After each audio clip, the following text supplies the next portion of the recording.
Why can't we be by ourselves sometime? See, I've been having this hour on my mind for a long time. Hey, I just wanted to be you and me. Hello, YouTube. Hi, YouTube.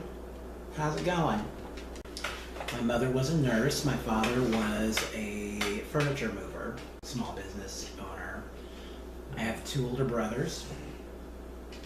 Both of them are, like, one's 9 years older than me and one's almost 12 years older than me. So I was kind of raised like an only child. And do you think that affected you? Yeah, I'm sure it did.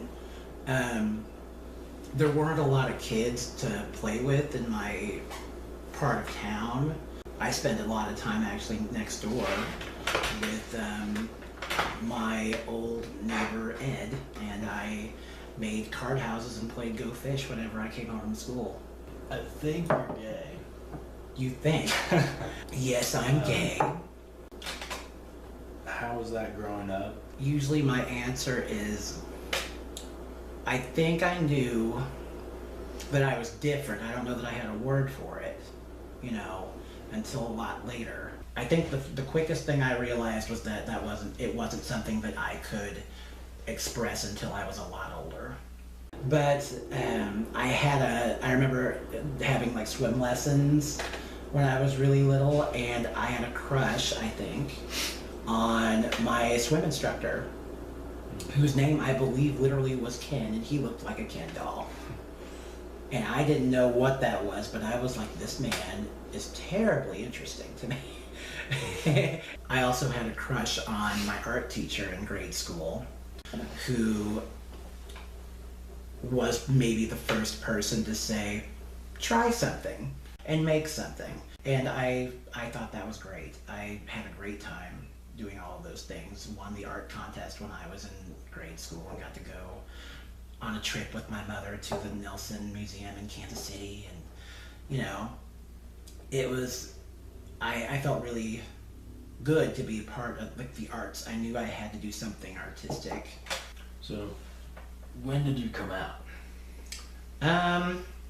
Like when I went to college, I think people just assumed, and so they just never really asked me, and then I could just kind of be myself, and I didn't have to say, hey, I'm gay. And if I did, it was weird because they were like, well, we know. Yeah. Then my father actually, he passed away when I was a month into college. So like 2 weeks before my father died, he was asking me about how I was adjusting to the dorm life and all of that. And I told him that I just met a friend, a guy that I really liked, that was being gay bashed on his floor, and I didn't like it. So I'm telling my dad about this. He turns around and asks me point blank, are you gay? And at that point I said, I don't even think I said no, but I was like, just the fact that he asked me, I'm like, and so I stammered around, and then he said, don't worry, I know you like the girls. Was your dad like a macho guy? Yes. Like you didn't want to come out to him? I was afraid of what would happen. He was very supportive of everything that I did.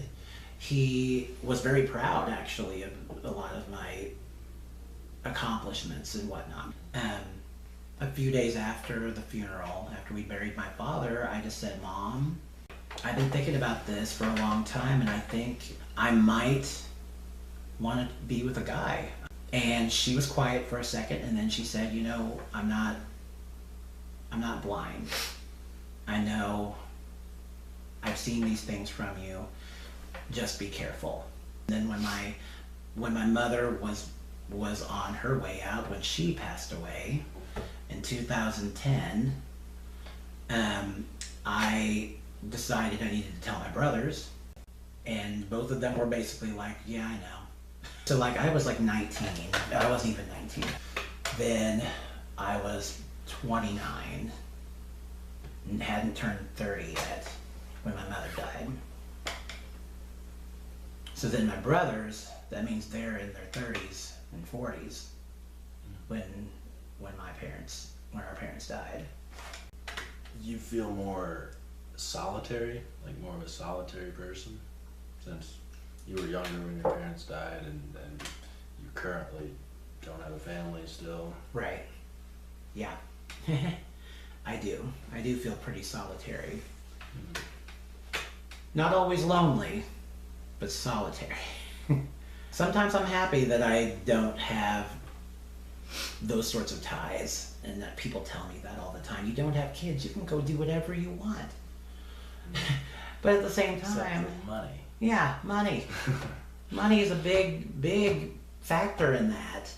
And then, you know, you're not married, so you can go do whatever you want too. And it's like, yeah, I guess so.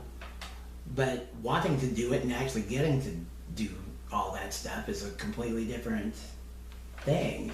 It's hard to date, and it's hard to have a social life when you're trying to make ends meet and all of that.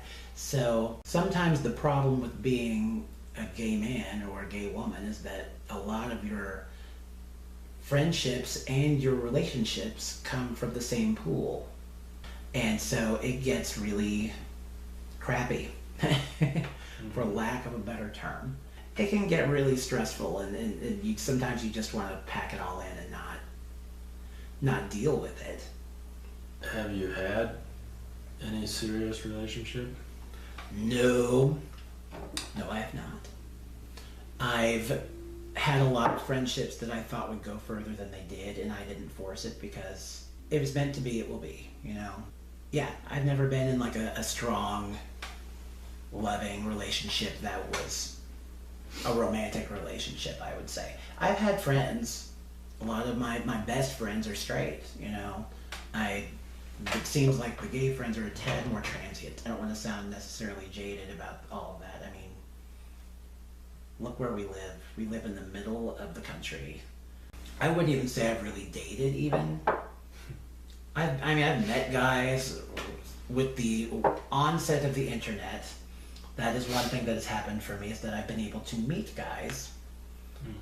But usually it doesn't go further than a couple of meetings, or it's not something that's meant to be lasting.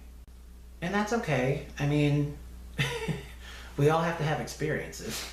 Those things don't happen unless you make mistakes or you don't take a chance. I don't know if it's a similar experience, but I've never dated. I've never found anybody that wanted to date me, apparently, because I mean, I've asked girls out. Yeah, I don't know what that is. Once somebody told me, and this was another queen, I was in the dressing room and I said, oh, there's a guy here that I've been talking to. I wonder if he came just to see me or what. And then she turns around to me and she says, see, that's interesting. I never thought you were interested in dating or sex or anything. And so I took a little offense to it, but at the same time, it's like, well, that's interesting that that's what she thought of me. Then maybe I was above that.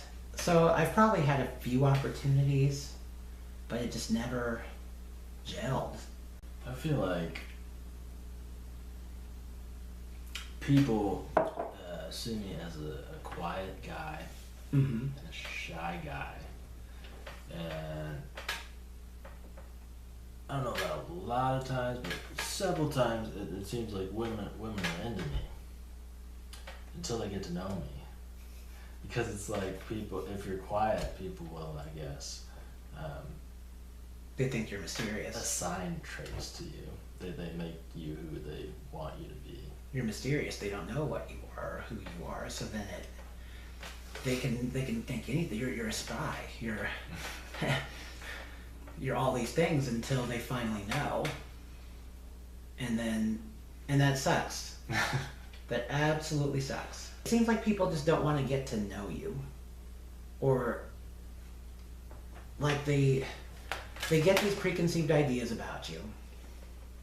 Then when they're wrong, and that's all about them, you know, really, they might have some issues, but then they're not going to say, well, maybe we need to dig deeper and see what else is going on here. Not many people do that. One of the downfalls, or one of the crappy things about the internet, is that I think it made us a little bit more disposable. to each other, you don't become a human being until you're seen in the flesh. It's probably true that eventually I'll find somebody, but I mean, nothing feels real until it's real. Yeah, until it's right in front of you. Yeah. I know. You just have to believe that it's going to be okay. I recently watched an interview with Whoopi Goldberg where she didn't say she was asexual, but she just said, I'm better off alone. And I think that's really cool. I wish I could get to maybe that point. But I feel like I'd have to go through a whole gamut of other shit before I'd come to that decision. I feel like I'd have to try everything else before, like, I feel like I'd have to be married once to be able to say, okay, this is who I really am. I really do want to be alone. I would love to get to that point where there was just people in my life that knew what I needed. And I have friends. I have friends that do know when I'm going through things and all that, but I feel like that's all to a point. In my experiences, the people that I felt really close with, I feel like I got them to that point and they broke away and didn't want to deal with me anymore. Like people that I really thought were going to be there for a long time. And that has sent me reeling into different realms of crazy that I did not know I could explore, you know. It's made me reluctant to test those limits with people. So then what happens is you don't get close to anybody. Now, you said before when we've been together, like, you said, I can tell you want intimacy. And that's a key word, I think. For me, that's like, I don't know what that means exactly, but it's more than just sex. Yeah, you do. You absolutely do. You too. Yeah. Yeah, and let's be clear, I have tried. I have tried to be that guy that's just like, this is just sex, it's fine. We can do whatever we want, it's fine. And you always end up being a little empty when they leave. I think intimacy means, you said you were afraid of taking someone to a breaking point. But intimacy is where somebody will stay with you after the breaking point. Yes. Yes. You're right. Just the fact that any guy would want to kiss. That's a thing. Like, the guys don't always want to kiss when they want to meet you, or if they're there just to hook up or whatever. That doesn't mean they want to treat you like a person and kiss you. So I've been very surprised a few times that the guy wanted to kiss me, or if that's what they led with, and I'm like, oh, really? And it feels good. You know, it feels good to kiss somebody that wants to kiss you. Like, you wouldn't want them to like do that with somebody else. You'd want that to be A special thing. a Yes. special thing. I would want that to be something that we do, Right. that feels good between us. Having experience with guys and women, it just gives me a different perspective, I think. Like, it sets the bar higher for women. Oh, that's the dog. I was like, oh shit, what's at the door? This is it. This is how I fucking die at this bitch's house. His dog's in the other. Okay, it's fine. Yeah. Intimacy. Once I had a guy who I'd known him for quite a while. It was a chance meeting. I just bumped into him like a couple years ago, and I hadn't seen him in years. I'd been in grad school when he was at K-State, and I had a total crush on him the whole time. I bump into him, and he wants to hang out. So we hang out. So then it's like it's been torrential downpouring all day. He's like, I don't want to go back to where I'm staying for the night, so do you want to take a walk? This is probably the most romantic thing that's happened. In the rain. Yeah. Yeah, so don't kid yourself. Walking in the rain with somebody you like is a sexy thing. If you have a raincoat. Well, we had coats on too. But so we're walking along in the rain, and then he turns to me and he says, you know, I want to spend the night with you.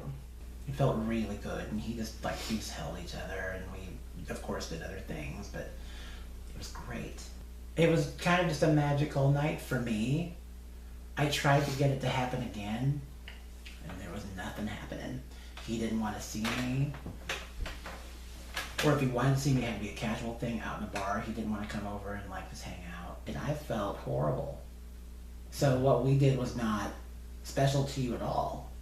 So, yeah, it wasn't maybe intimate to him. Yeah, It was intimate to you. yeah. Have you ever disappointed other people? Not in that capacity. I've never been like, sorry, I'm already talking to somebody else, so deuces. I've never done that. I think I had there was one moment where my cup sort of runneth over. And it backfired on me. Actually, I thought it was a power play. I was like, look, so you know, there's a dude that just walked into the bar that I have kind of been talking to. And he was really the guy the guy in front of me was the guy I really wanted to be with. And I told him I'd been talking to the guy that just walked in. And he said, well, you know, if you've got something going on, then by all means, you could go for it. I mean, and I was like, that's not what I want to hear. I want you to say, no, you're with me. I want you, shit. No, don't cut me loose. I don't want to be cut loose. That's not what this is. I just want it to sound like I had options to make it shit. And I've tried to have that policy of it has to be the guy's idea. If he's down, then maybe this will work out, because it seems like whenever I push for it, if I push for a relationship, I get told that I'm being pushy, that I'm being that I'm not giving them time to be what they want to be or whatever, and so they shut me down. They just want to be friends. And like I feel like I said this last time we hung out, sometimes you just want to feel like you're in the game. Mm. So if it's just physical stuff that you're doing and you know it's not going to go further than that, you just feel like, well, at least I'm still practicing being intimate or being sexy, or so you feel like you need to do that. I think there's some truth to that. And that it ain't fair. So I don't know how it works out. I won't know how it works out till it works out. I just have to hope that it works out. For love. And for, I mean, just decent relationships. I mean, those don't come around very often. So I'm only intimate with myself. Okay. What feels good to you? Like when you're with another person, what feels good? Janice has been very disappointing to me. Well, you might like ass. 4. You might like anal. You just might.